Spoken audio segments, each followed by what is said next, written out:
Good afternoon and welcome to the Hall of Fame corner of Dave Niehaus Way and Edgar Martinez Drive.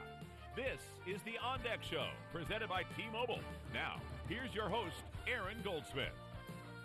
Yes, and welcome inside On Deck Show, presented by T-Mobile. Happy to have you with us for the next half hour or so as we give you a live look inside Mariners batting practice. We'll also have a great guest lineup for you as well, talking Mariners baseball over the next 30 minutes. We hope you can enjoy over your screen the weather that we have at the ballpark right now. It feels like late July. It feels like August here around Seattle. I'm Aaron Goldsmith, Mariners broadcaster, and we are very happy that the Mariners are back in town after a very successful road trip. A couple of series wins in Minneapolis and also in Baltimore as the Mariners get set for a really pretty exciting homestand. The Astros and the Dodgers coming to town beginning tonight. A real thrill right now to be joined by one of my broadcast partners with the Mariners. Dave Sims joins us here on the On Deck Show presented by T-Mobile. Sims, it's great to be with you, man. How are you? Hey, G, I'm doing well, man. Good to see you. How's everything? Doing very well. Last night my 4-year-old daughter, Hadley, had her first ever T-ball practice, and she hit really, really hard hit rate is through the roof. And we were walking around during T-ball practice and feeling the weather outside, and it was like, this is what in the wintertime we remember in the summer, but we don't think will ever happen again. Yeah, you had one of those winters. We had one of those winters in New York, too. I know exactly what you're talking about here. Please get warm sometime soon. But when you see the shots like this of guys basking in the sun at T-Mobile Park, man, it lets you know that even better times are ahead. This has already been a great start to the season, and, man, when the guys come back home and the sun is out, it doesn't get any better than this. Certainly wouldn't want to trade with the folks in Denver right now with all the snow that they had. They get snowed out. The Rockies and the Mets got snowed out. Looked like they had at least a foot of snow. Hey, when you have been calling these games early on this season, this has been a really fun team to watch. I think we all kind of predicted that even before spring training. But we have these young, exciting players that we were eager to see, and then you have the veterans that have been producing like no other so far this year. This has been a real joy to watch for the first couple of weeks. Yeah, it's been fun watching Haniger, having him back, and who knew that it would be, so great to have him back at full strength, full capacity to be able to do everything. Kyle Seager's really swung the bat well. Ty France has had a couple of stretches where he was as hot as anybody in the game, and I feel like the skipper does every day. You look at the lineup and you've got 4 or 5 guys still on the interstate, but you know that those guys, that's why they call it an average, and those guys are going to get back up to speed before long. And the bullpen's been outstanding, a lot better than I thought it was going to be, because basically you look at that group from last year, turnover's been incredible, and I feel like, and I don't know, and I would imagine you feel similarly. Who are these guys? A couple times guys have come in the game, and I really need the scorecard to ID them. I mean, given that we're doing all this pandemic baseball. Yeah, and after the Mariners got off to a little bit of a power drought to begin the season, we saw plenty of homers in Baltimore, which maybe is kind of par for the course in that ballpark. Man, the big bats have come out. Tom Murphy just got his first. Haniger, of course, in both ends of the doubleheader. Seager's been doing his thing. A guy who's a notoriously slow starter. He's been just scalding hot from the word go. I mean, I think for a lot of reasons, this has been a very enjoyable team to watch, and they will need that with the schedule that is coming up. It's good to see the guys that are hot right now and the guys that, like Dylan Moore, who seem like they're on their way as well. Yeah, you hope so, because the schedule, Houston's not the same team they have been the last few years, but they're still Houston. They still got some major guys there. You got the Dodgers for 2. Then going the road, you got Boston, who's playing really well after a slow start. Houston, get the Angels, and then we're at the end of the month. So, I mean, trial by fire, that's what we're looking at here with this young team, and they have a lot to learn and playing. And a lot of these guys, you have to remind yourself, a lot of these guys have not even done the whole travel thing yet. Sure, absolutely. It's funny when I think about the Mariners rotation and Yusei Kikuchi in particular. When you think about a 6-man rotation coming into this season, when we figured that Paxton was going to be in the mix, of course, you had Marco and Paxton at the top, and we knew what we were getting there. And then in the back end of the rotation, you had Sheffield and Dunn, and you were excited for the growth that both took last year, Sheffield in particular, and what we might see this year, right? The hope for even more growth. And then Flexen, we were obviously curious, but there was reason to believe that some of the stuff he did in Korea would translate. And yet, Yusei was kind of this at least to me, was kind of this forgotten guy in the middle, right? Because he's not a young guy, but he hasn't had the success in the years in the States to be really considered a veteran. But, man, what we've seen from Yusei so far this year, all the numbers that were under the hood that were positive for him, we're now seeing those, it seems like at least early, bear fruit and be like, man, this is a real guy. Well, right now, the way he is pitching, it's like you say with a lot of veteran guys, you got the uh-oh factor because he's bringing a lot of good stuff to the table every day. And, you know, he's got the 97, 98. I always refer back to the conversation I had with Taijuan Walker before he got moved last year. And he said, he tells Yusei all the time, man, you got 97, 98. Use it, man. Use it. And, you know, that's what the pitching coach, Pete Woodworth, the skipper, they've told him, hey, man, these are the tools. Here are the numbers. Get after it. And that's what he's doing. And that's been very positive. And that message has been pounded home to all these guys. I mean, we saw it with Dunn yesterday. Again, you got good stuff, man. If you get hit once or twice, no big deal. You know, don't crawl into a shell. Stay after these guys. And it plays. It really works. Yesterday, incredibly special day. One of the great days on the sports calendar, regardless of what league exactly you're talking about. Jackie Robinson Day, as the Mariners wore 42. And the Astros were off yesterday, which really, not to get on a sidebar here, but it's really too bad that some teams are off on Jackie Robinson Day. How can you be off on Jackie Robinson Day? And how can you be off on Easter Sunday? What, are you kidding me? Come on. So, but, you know, the good news about that is that the Mariners will get to wear 42 twice. Yep. As the Astros will have their chance to wear 42 today. Dave, we have a photo of you back in 8th grade on the gridiron. And not only did you look like you were about to run some dudes over, but I think we could tell pretty easily as we see this photo of you what Jackie means to you now, and certainly what he meant to you even as a youth. Yeah, 1966, the Holy Cross School in Philadelphia, Pennsylvania. And, I grew up hearing about Jackie Robinson. My father was, 4 years younger. And you got to figure, he's a child of the Depression, World War II, massive segregation in this country. And my father's a humongous sports fan. He was a jock through and through. So I can remember when I got to be about 8, 9 years old, even 10, 11, he would pitch to us. And, I'd get the first, BP, get the first, groove, boom, boom, boom, boom, hit a couple of right. Then next thing would be 3 or 4 would be knockdown pitches. Hey, hang in there. What do you think Jackie Robinson went through? And then I'd start, hearing all these stories and everything.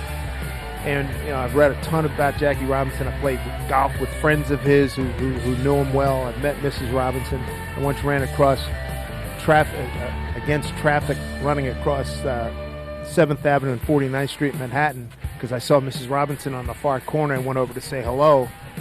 I felt like I should have genuflected like she was a queen because, growing up, in the history of Major League Baseball, I'm only like the 5th full-time African-American play-by-play announcer in the history of the game.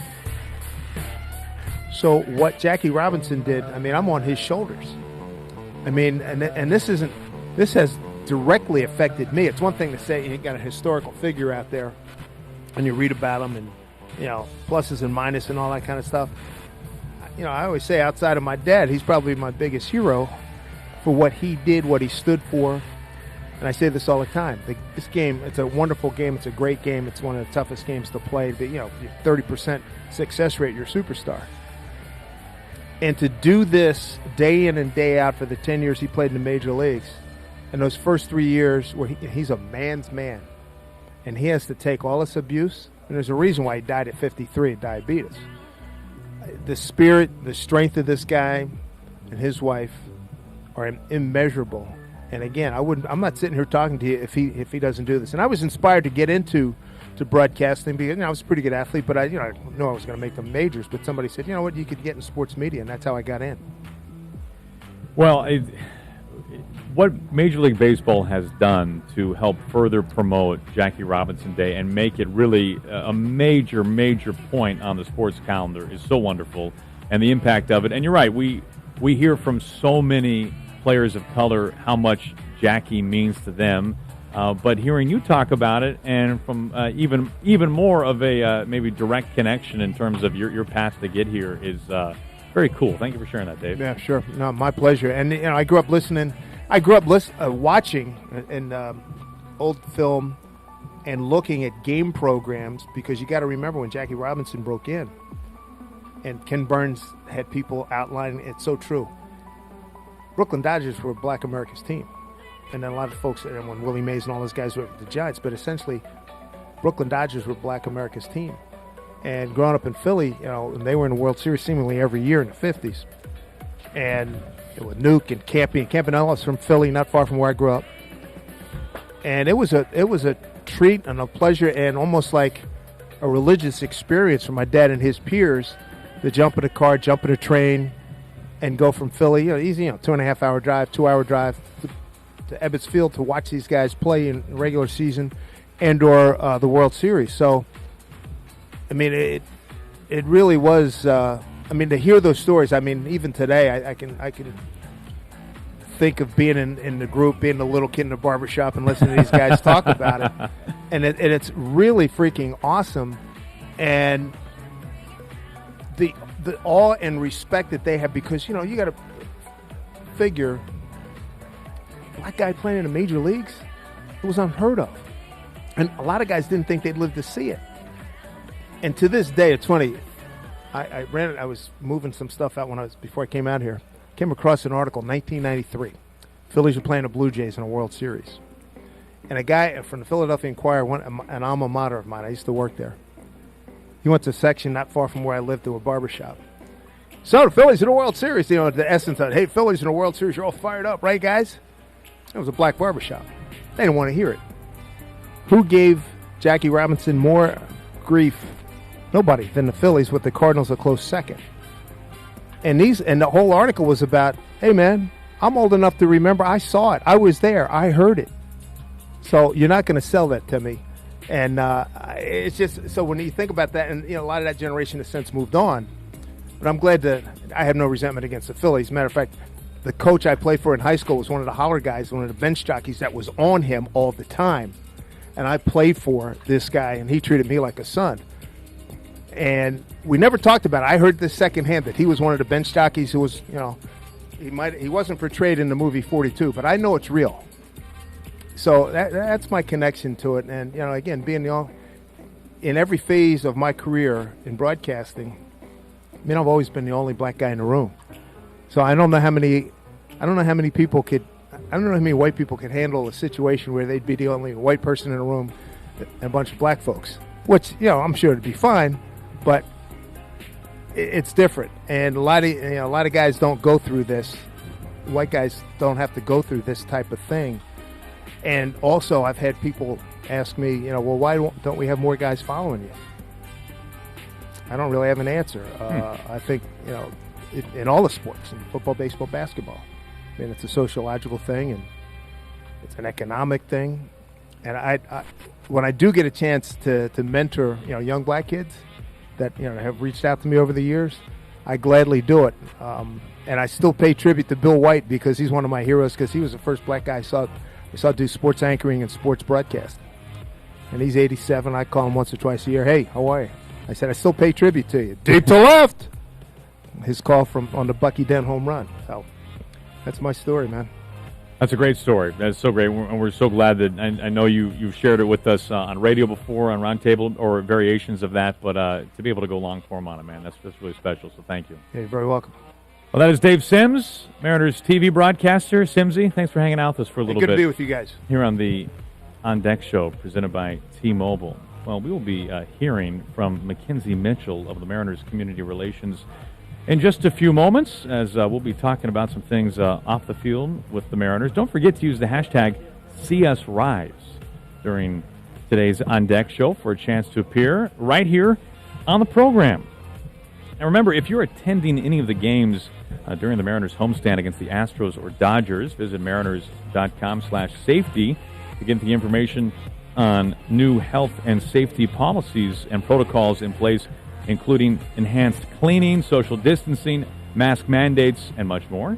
The Mariners remind you to wear your mask at all times when you're with us here at beautiful T-Mobile Park. A very special time as we bring you inside the ballpark for a little Mariners BP On Deck Show presented by T-Mobile, as the guys are Boy, they had the flight home yesterday after the double dip in Baltimore, a winning road trip to Minneapolis and the Charm City. And the Mariners beginning a homestand tonight. And, boy, the weather, the sun has come out for the Mariners. And right now we welcome Mackenzie Mitchell onto the program from Mariners Community Relations. Mackenzie, it's great to be with you. How are you doing? I think we might need to get Mackenzie's. Is her microphone going here? Are we good?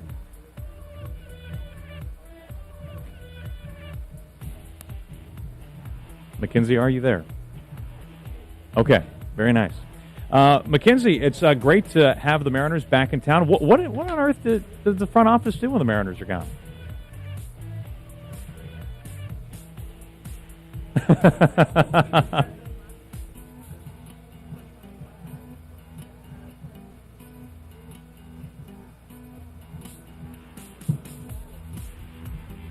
Yeah, the fanny pack with the radio on the paddleboard is a pretty impressive feat.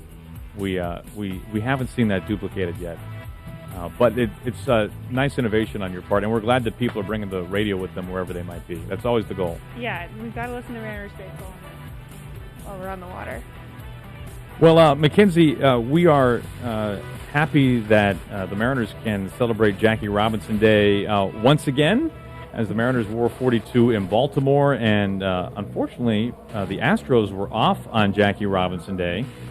But the good news for the Mariners is that they get to wear 42 again, as the Astros will be wearing 42 tonight. So a little extra emphasis on Jackie. I know from a community standpoint, the Mariners, you talk about the on-base program, Hometown 9, the Mariners, I feel like, have kind of been one of the real trendsetters in Major League Baseball, especially recently when it comes to bringing not only the community into this, but Mariners, current Mariners players, maybe even former Mariners players, and bringing even more light on all the things that we focus on every April 15th on Jackie Robinson Day. Yeah, they've been great. I can't say enough good things about our players. You mentioned some of the things we've been doing out in the community, and all of it we've been able to do is because of them, because of the conversations we had with them, because of their courage, their leadership, and the Hometown 9 is a direct product of those things.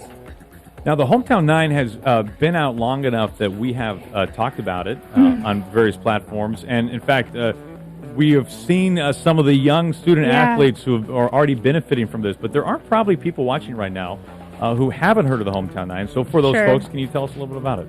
Yeah, so the Hometown 9 is a program we started last July. So it is a 5-year commitment to 9 incoming 8th graders across our region. So what we do is the Mariners underwrite all of their playing and training fees for their entire baseball and softball careers all the way till they graduate high school. And then my favorite part of the program is we get to pair them with 2 front office mentors and player mentors as well. So we really build up their support system and make sure that they have, the whole Mariners family behind them throughout their entire high school career. That is such a groundbreaking program, and I have to imagine it was probably kind of emotional when you guys were going through the round of applicants that first time, right? Yeah. I have to mention Justin Dunn here. He gave me such a hard time for crying when we called the kids to tell them they were accepted to the program, but they're all so wonderful. These kids, a lot of them actually spoke about Jackie Robinson and his connection to them, his legacy, and how they want to, change the world. And they're just in the 8th grade, but they have such a good mindset. They're wonderful kids. We have a kid who is writing a book.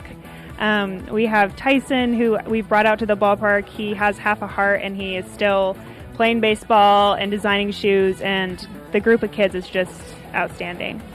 For people who either want to know more about Hometown 9 or maybe they know somebody who wants to apply in the future, is there an easy website for them to go to? Yeah, so we will be opening our application for the class of 2026 on June 19th.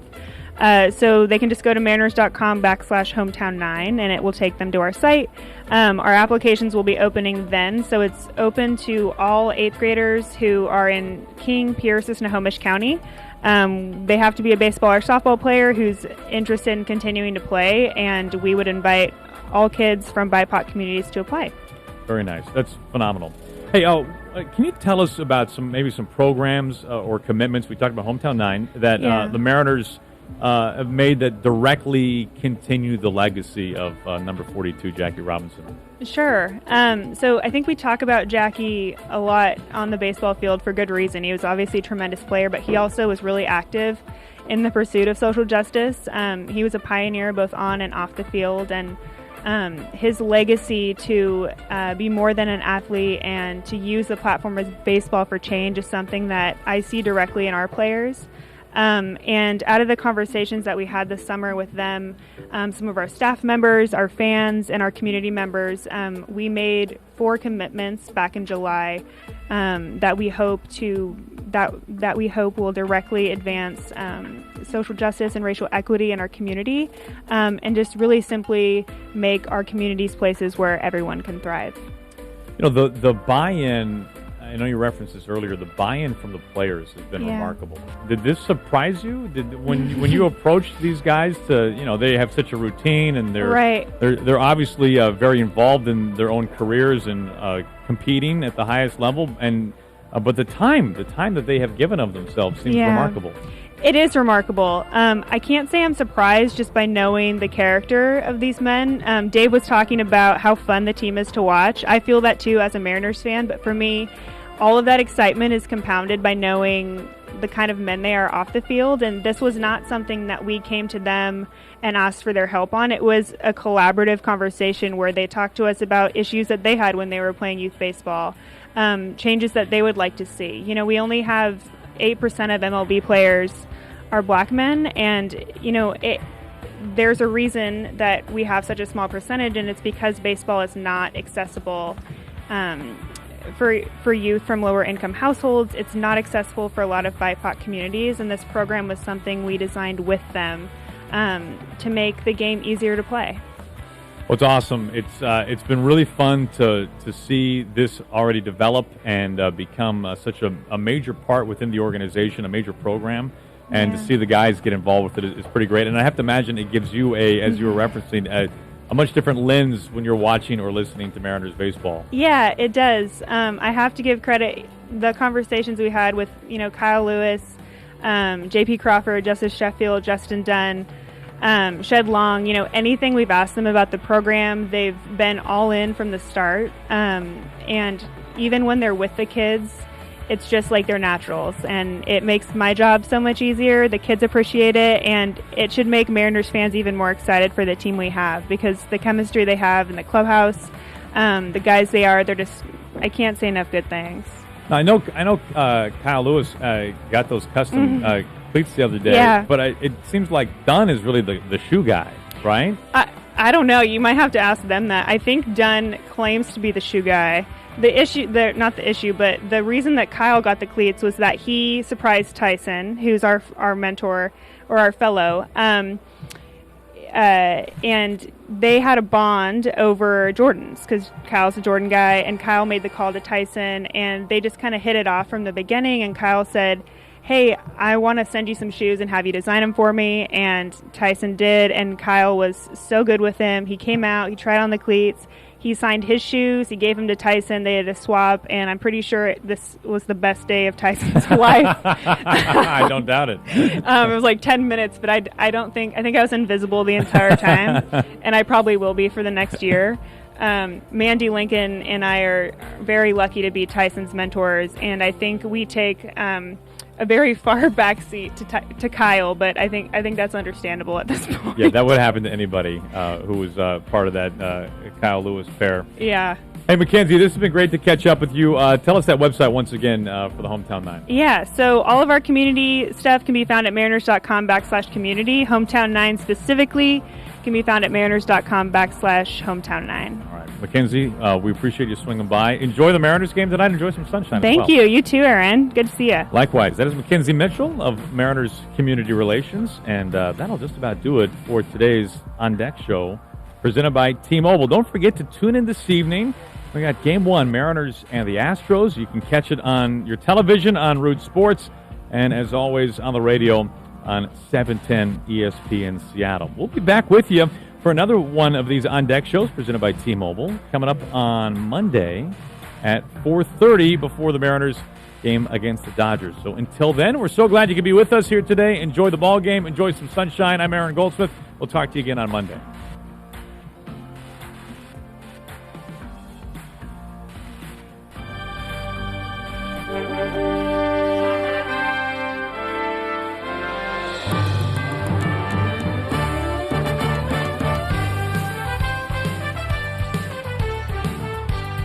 That wraps up this afternoon's broadcast. We appreciate you tuning in to the On Deck Show presented by T-Mobile.